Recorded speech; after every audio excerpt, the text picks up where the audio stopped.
But today we're gonna just have a general discussion about holding people accountable. I think what we talked about today. Yeah, we brushed it up yesterday real good, man. We ended on like that. But let's talk about accountability, Sean. A lot of people portray to be something they um not to get in a position, Right. and they seem to fool. I'm gonna say this from me talking. They seem to come at their own particular race to get the votes or get put in to act like they're gonna make a change. Testing. You good? And then after that, you really see what they came in for. So, what do you think the reason for? I'm gonna call them sellouts. I mean, I'm sorry. no, I get it. I mean, I think it goes back to the discussion we had yesterday about politics. Pretty much politics is really all about. It's really all about saying what you need to say in the moment to get what you need. And kind of like once you get it, a lot of people forget. Um, they forget how they got there and what they got there for, and that's one of the things that we do hard to try to hold people accountable for when they make promises to be able to hold them to those promises. You know what I mean? Because that's really extremely important to be able to hold people to their promises. Because a lot of times people make promises that they really don't try to keep. Now, do you think we try to? Do you think we hold? You think we're too strict on the people we put in place to make a change that quick, or we just see right through it as soon as it happens? No, I think in my opinion, we're not strict enough on them.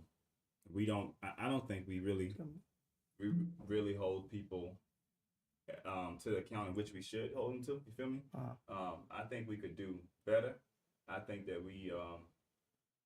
Sorry, guys, we're just looking at something. Sorry, it's throwing me off. No, but in all reality, I don't think that we do hold people accountable. I think that a lot of times we forget the promises they made to us just as much as they forget.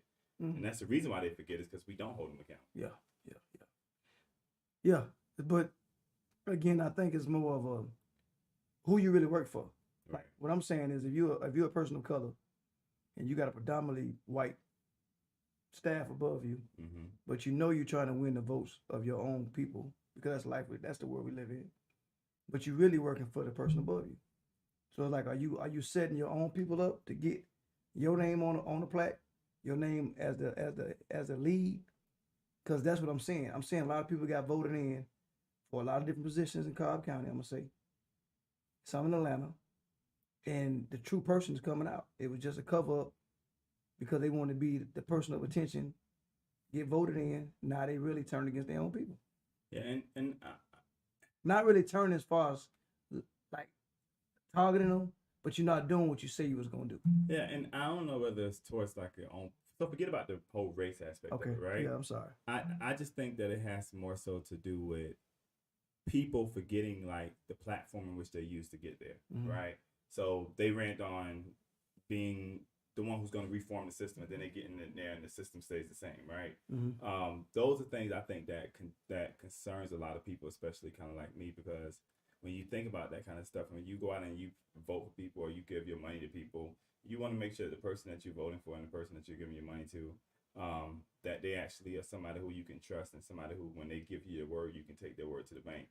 And a lot of times right now, we don't have very many people, even in this day and age, and it's not just a Cobb County thing; it's a nationwide thing, man. Look at the people that we voted in the last election. They still aren't doing what we asked them to do, and they ran on platforms saying that they were going to do these things, and now they're like, "No, we're not going to do it." So I mean, I think it's just within. I don't know. Maybe it's a human nature thing. You think? Yeah, because it goes. Just take politics out of it for a second. It's people in general. A lot of people sell game, what I call, to reel a friendship in, or to lock a deal in with a company, just to get them in, and they don't do what they say they're gonna do. Right. So it ain't just politics; it's people in general. So I don't think the overall goal is intended to hurt people. It's just what they got. They use that to get in. But I don't like it. I can't stand it, especially when you put people's lives in jeopardy for what you say you're gonna make changes to, and you're not doing it, just so you can have a name in the world as you've been the next superintendent or next DA or next attorney or next, you know what I'm saying, politician. You put yourself in that platform and sell out your own people or people in general, let's say, and you don't do what you say you're gonna do. Yeah, and again, I agree with you, right? But I don't know whether it's just a humanistic thing or rather something that's kind of engraved within people, doesn't make it right. Absolutely not. Definitely when they're elected officials, because I mean, a lot of times we vote on them to have a voice in places we don't have a voice at. Correct. If that makes sense. It makes plenty of sense. Right. So when we vote for them to give us a voice in places we don't have a voice at, and they don't, I think that kind of deters a lot of people. Yeah, because that's why we voted you in. Right. Like if I'm putting together a track team, and you tell me you run a 4.2 in a 40, and I got another person run a 5 flat in a 40, I'm putting you in the 40, to race. Right. But if you go out there and run a 6 flat, I'm pissed off now. So if you tell me you're gonna make a change in my neighborhood, or you're gonna take some of the laws away that don't hurt my kids, or or society, but now you get in, now you extra strong on that. You don't even pushing the issues, but that's what you sold me with. So that's why I say I call it a sellout.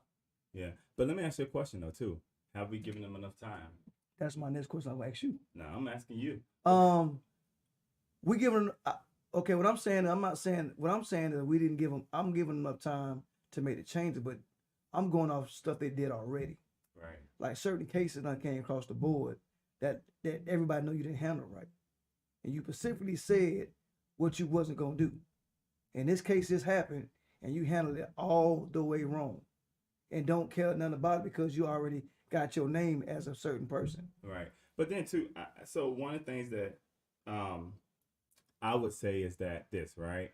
There are certain things about elected offices that you don't realize, certain realities you don't realize until you get there, right? So I'm going to give you an example. I remember President Obama, he wrote in one of his books that he thought he had this great vision of how he's going to go in and make these changes, right? And when he got into office, the office quickly showed him that the power he thought he had, he didn't really have, right? A lot of times we don't have those full facts of what that positioning entails until you get there. That's why I believe a lot of politicians need to just stop making promises that they can't keep, right? And say, to be able to say to you like, hey, you know what? I may not be able to change that issue for you, but I'll look into it, right? Correct. I think that changes our perception. They won't win like that though, Sean. They won't win like that. I don't know though. If somebody came and told me like, hey, you know what? They won't win like that. They sell it because they won't win. If you come right now and say, I'm voting to be the next Cobb County mayor. Right. And I'm gonna try to do this. I'm gonna try to do that. I can't make no promises. I'm this, I'm that, I'm that. Everything you're saying is trying. You're not getting no votes. But if you sell them, that's how the world is built, on a bunch of lies. People can't deal with honest people. Right. So you voting in, and people that vote know that. That's why they can't really be upset. Because you know good and well this man sold you something to get your vote. Yeah, man, it's a gift of gab, what I call it. So then what does that say about us as people? Exactly. But we have to be told a lie in order to feel. Because we're more worried about the color of the person doing it. If we close our eyes right now. Right. And heard the same speech from a black man, Mexican man, Cuban man, white man, and don't open your eyes and can't tell who it is, we'll all vote for the same person. I would say, well, we'll all vote for the same person, but because of the skin color involved. Yeah, and you know what? That's a great discussion, because you know what makes me mad about black people is that because we see a black face, like we automatically assume like they're gonna be pro-black, right? That's it. And that's not always the case, correct. Right? That sometimes when we see a black face, we have to dig into that black face. I use the example all the time of Supreme Court Judge Clarence Thomas. He's a black face. He struck down the voting rights bill, right? Correct. Just because he's a black face doesn't mean that he or she is a black initiatives kind of person. And that's not just black. I'm talking about white people, Asian people. Just because of the fact that they're a certain race doesn't mean that when they get in office, they're gonna go and they're gonna run full fledged. Well, actually, you know what? I take that back. Okay, yeah, you better. Yeah, because I would say this: just because they're blackface does not mean that they're gonna be pro-black initiatives. But you know how many people vote and it's sad just because of color? They do. It's kind of. They can say they going to ice cream. They gonna put an ice cream truck in everybody's backyard. Let Rottweilers free in the yard at 4:00. Like, they look at just the skin color and forget anything they're talking about. So, but then what does that say for us, right? We looking at race as a savior. We looking at a skin color as a savior instead of that person himself or herself.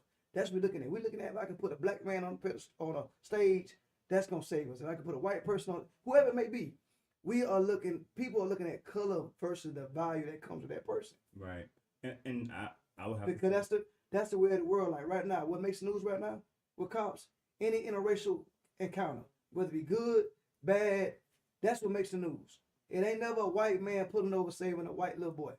It ain't never a black man pulling over saving a black little boy. It's always gonna have to be a black and white situation to make the news. Period. Good or bad. You know how many kids I know that go out and help their own race across the street? But if a little black boy help an old white lady across the street, that makes the news. Right. Vice versa. Right. That's what the world is built on, like bro. It's some big thing. That's what the world built on.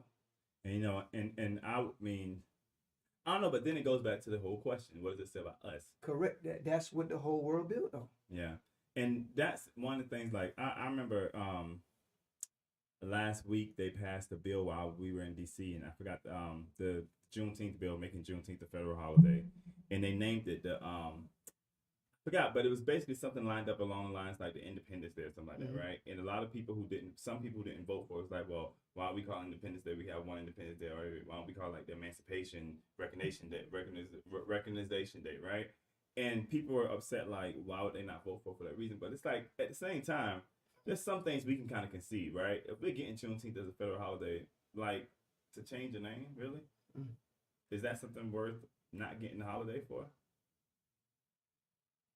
I'm all about the holiday, but is it going to be a paid holiday? I'm all the way. It is now. Okay. It's federal holiday. Oh, it's federal holiday. Okay. Yeah. So it got. You just educated me because I know it's going to be paid holiday. Yeah, it's a federal holiday. It became a federal holiday as of. Now let me ask you another question. Do you think this would have been passed if all the stuff would have happened the last 3-4 years in the world? No. And that's the crazy part about it. That's why we have to continue to call the names of people like Breonna Taylor, like George Floyd, like Trayvon Martin. So it like took Ahmaud Arbery. So it took death, all that. It took death to get something holiday. But I mean, it should have been passed a lot there. But you think about the reality of, from a Christian standpoint, we believe that through death we receive redemption. It took death. One man died. Everybody was redeemed. And it's been going on for years, though. What I'm saying. Yeah, I mean, it's sad. It's crazy how death has a way of, and it's just not on like big scales like this. I'll use me as an example, right? I think even my own personal life. It took somebody literally close to me dying in order for me to build a better relationship with somebody else in my family. And even though I didn't want to lose the person who died, that's what it took for me to really start to grow that relationship with this other person in my family. It's crazy how we are as people. I remember doing a eulogy maybe like a month ago of a guy who passed away, and one of the messages I kind of share with people is that we got to stop being like so angry at people, right? Because once a person's gone, like, you wish you could have that moment back. Like, you know what I'm saying? Like, once a person has left, you may have been angry with them in life, but you wish you can have that argument back, right? You can go back and have that moment. Moments is something that you just can't replace. You know what I'm saying? And we as people got to get to a point where we stop being so shallow. Even like you were talking about how we look at a black person like, oh, yep, that's the one I'm voting for, right? Learn something about them. Like, what is it that they stand for? Where did they come from? What school did they go to? Do they believe in HBCUs? Like, prime example, and I don't know if you played ball growing up. Like, if you play, let's say we play throw a football in the neighborhood. Right. And it's a mixed neighborhood. We ain't never see a kid touch the football, but we judge people. Everything is judged by color, man. Everything. It is. And it's sad. But until we get it out of the system, I mean, and that's what, for me, why I like doing what I do, is because of the fact that for me personally, to be able to, somebody asked me the other day, like, why do I do what I do, right? Literally just yesterday. And my response was literally like, I want to leave this generation, this country, this world a better place than the way I received it. And that's who I am, right? Sure. Even though I don't really have any kids, like, I think about that all the time when I wake up in the morning. Like, how do I wake up and leave? Like, I look at my godsons, you seen them the other day, right? Yeah. And I think about, how do I make it to where, as a black man, they don't get in their car, and if a cop pulls them over, they're no longer afraid of being pulled over by a police officer. Stop right there. Are you afraid of them getting pulled over by a black cop or a white cop, or just cop in general? Just cops in general. I mean, I think that the system itself is not black or white. The system itself is that it's people who believe that their power far exceeds what it should. And part of that, once again, is our problem. You know, one of the things that it was interesting, because I remember having a conversation with a person before, and very interesting conversation. Let me ask you a question. Who would you say is the most powerful person in the court? I'm gonna say the judge. Let me tell you something. I have had judges. That's the overall decision, I think. I've had judges, attorneys, and DAs coming to me, and all of them agreed on one thing, right? The most powerful person in the courtroom is the DA's office. Mm. The most powerful person in the courtroom is the DA's office. And that's scary because the person I'm talking about, that's where they in. Right, but I'm just saying, but in general, right? For us to have that concept, because me and you, we look at it as being a courtroom, we see the judge there, they're the one that bang that. Yeah. But they said, like, and it makes a valid point, the only person who could bring charges or prosecute charges is the DA's office. And when the DA office bring charges to them, from a judge perspective, depending on the charge, it limits what the judge can do in that case. Because if it's a certain charge, of course, the judge has a minimum and a maximum they have to give, right? Yeah. The DA is the only one who can make that choice. So the DA gives them the proposal of what to make. Basically, like they bring charges. So like let's say and I'm trying to. I mean, I'm not an attorney, right? I can't name charges, but I mean, there's some charges that they may bring. Well, I may bring against you that may only require a minimum of 2 years, right? Mm-hmm. And there's another charge that may be in the same category I may bring against you that may require a minimum of 5 years. As a judge, I can't do outside of what the law allows me to do. Mm. And that's, so I mean, just once again, from those perspectives, we always seem to think that, you know, that we have this whole thing figured out. And when it comes back to the whole questions like accountability, the only way to hold people accountable is that we have to first know what they stand for and not just think that just because they're black, oh, they're going to be good with us, right? Or just because they're white, they're going to be good with us. And black people do the same thing. I mean, because that's what I'm talking about. I know some black people who be like, "Nah, listen, like they will let a white doctor do surgery on them, but you let a black doctor come to the room, they're like, nah, man, that's who I'm talking about. I'm talking about us. No, I'm gonna make the comments for you. I'm talking about us. This Ryan over here, aka Disco, I'm talking about us. We do that. Yeah, a lot. We will sit there and not know nothing about nothing. Oh, I gotta have him. And then get mad. And get mad when you ain't find out the dude even know how to do what he want to do. Yeah, but at the same time, I would say this. I learned though. I hate to say it. I learned. Trust me. I love us, but I learned, buddy. Yeah. I learned. Sometimes we're out. I mean, and not just talking about not all people in general. I'm saying when I say I learned, I go by credibility. Like right now, if me and your credit good, if you say Disco, I did the work on my car, that guy, I'm gonna go because of the credit that we got. Right. So all my stuff I do now, I look for people that has worked with that particular person. I don't do the Google, I don't do the yellow pages, I don't do none of that stuff. I go by credibility of somebody else that I trust. Because people can sell you anything, and that's how the world is. We never know what they sell until it's too late. But I mean, we never know it. Some stuff we can't return. But I'll say this too, like when it comes back to accountability, like you can't hold anybody accountable for something that you don't know they stand for. If that makes sense, it right? Makes plenty of sense. So, like you were talking about earlier today, like people going out here and they going out here and making promises, right? You gotta listen to them. Don't just see a person and just assume just because they look or feel good that they're the person for you, right? That's not always the case. Sorry. You good? I know that's the office calling. I see. Yeah, that's the office. But yeah, we're good. Yeah. But like I said, so the accountability, I think and no, not to take it off subject. I'm the person that if you present yourself as a title to me, that's what I'm gonna hold you up to. Right. You got a better chance for me just talking. Let's be friends. Let's be whatever it is. But once you give yourself a title, what you can do for somebody, I'm the type of person that's what I'm gonna hold you to. So as a politician or anything with the government, if you per se to be somebody who's gonna make a change, that's what I'm going to hold you to because that's what you said. I didn't say it, you said it.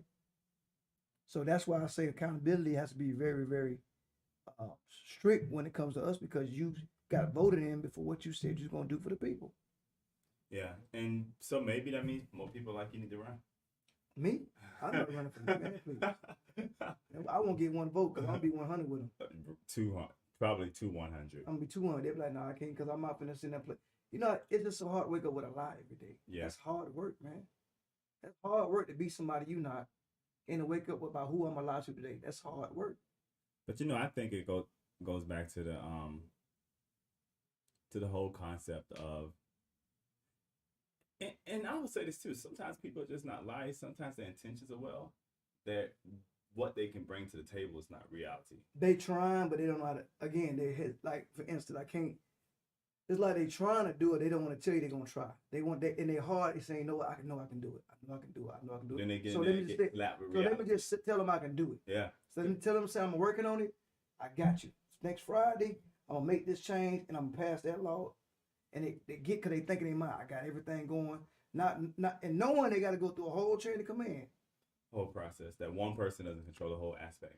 And that's what we don't understand. Like, even with Obama, everybody, I guarantee you, 99.9 voted for Obama just because he was black. Of African Americans, yeah. African Americans. I guarantee. I mean, most of them didn't. Let me tell you something funny thing about it. They know none. Probably heard no speeches. Mm-hmm. Just knew that we had a brother gonna be a president, and everybody was going crazy. But I would say this too, right? I remember, I actually came in contact with President Obama. Had to be at the 2004 convention. Oh yeah. Not in contact with him personally, but I knew of him then when he made the speech about how we're not a red nation or a blue nation, we're the United States of America, right?